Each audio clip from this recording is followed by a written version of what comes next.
The sun has left and forgotten me. It's dark, I cannot Your stories don't define you, but how you tell them will. Hi, I'm Sarah Elkins, your host and chief storymaker at Elkins Consulting. Lately, I've been sharing brief stories under about a minute and a half on Instagram and Facebook, video stories. It occurred to me that it's really helpful to demonstrate what I teach, to show people and potential clients what it looks like to share small, meaningful moments from daily life. For years, I've been encouraging people to collect those stories so they have appropriate, relevant ones to share when the opportunities arise.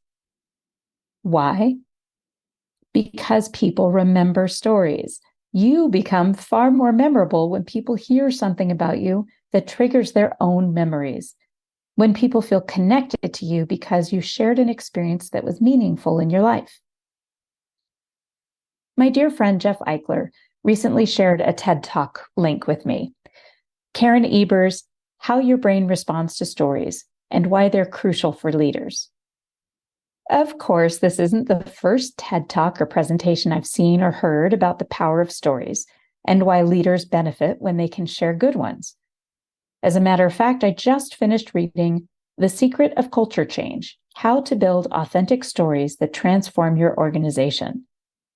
And that book is a great application of what Karen Eber is talking about in her TED Talk. It shares excellent examples of the power of leadership storytelling. You can find links to both of these, the TED Talk and the book, in the show notes associated with this podcast episode at elkinsconsulting.com. Watching the TED Talk and reading the book were great sources of confirmation for me. After over 10 years of preaching these ideas, it seems they're finally becoming more mainstream.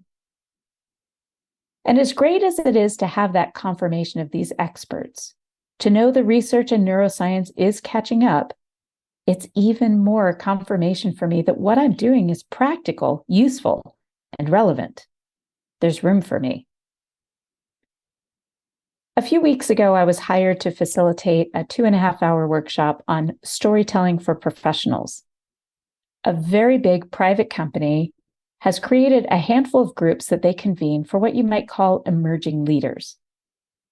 They organize monthly virtual gatherings, and once each year, they have an in-person retreat. I was originally referred to them as someone who could guide the group of 25 people in updating their resumes. Yes, that's right.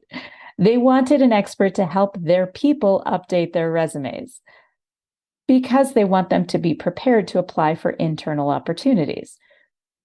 But I spoke with the retreat planning committee and suggested that storytelling for professionals would be a very relevant session for this group. I sent a detailed proposal that described the expected outcomes for participants. I explained that professionals who can share compelling, entertaining stories that demonstrate their skills are more likely to be invited to apply for internal positions. We have a lot of opportunities that show up at work to share our stories. And the more people know what we're good at doing and what we enjoy doing, the more likely it is they'll think of us when the right position opens up. The workshop was incredibly well received. I was told later that it was the highlight of their retreat, and the concepts were so sticky that they continued to talk about the session weeks later. That's when I realized my online course, Job Interview Storytelling, might be too specific, because every professional benefits when they can share the right story about their work. Thanks to the experience of that workshop, I'm now working on my next book and a new online course that guides people to collect and share their stories to improve their careers, not just for interviews. You see, story sharing isn't just for leaders of organizations. Story sharing is how you can become a leader wherever you happen to sit. To truly connect with people, they have to know what matters to you. And for people to follow you, to be a good leader, the best way for people to know what matters to you is to see it in your actions and to hear your stories. and even more, to hear stories told about you, shared by others. And that's why it's critical to consider which stories you're making, as well as which stories you're sharing.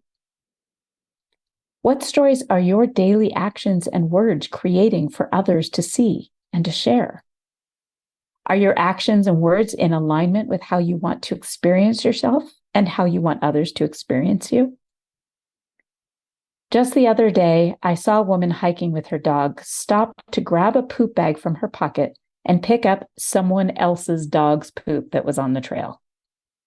I wasn't close enough to thank her, but here I am, sharing a story about a stranger and feeling a sense of connection to her. I sure hope I recognize her if I see her again. I just shared a story of a meaningful moment in my day, and you, my listener, picked up all kinds of clues about who I am. When you share a meaningful moment in your day, you are amplifying particular aspects of your personality and your values. I urge you to make your stories the kind that attract the people you want in your life. Thanks for listening to episode 301 of Your Stories Don't Define You. Tune in next week to hear more examples of story sharing, to uncover your own stories to collect and share when you have an opportunity to connect with another human. And we really need that kind of connection right now. If you're planning a conference or retreat, I'd love to chat with you about how my storytelling topics will wow your audience and community. Visit my website, elkinsconsulting.com, to schedule a call. I look forward to hearing from you. Smile, what's the use of crying? You'll find that life is still worthwhile if you just smile.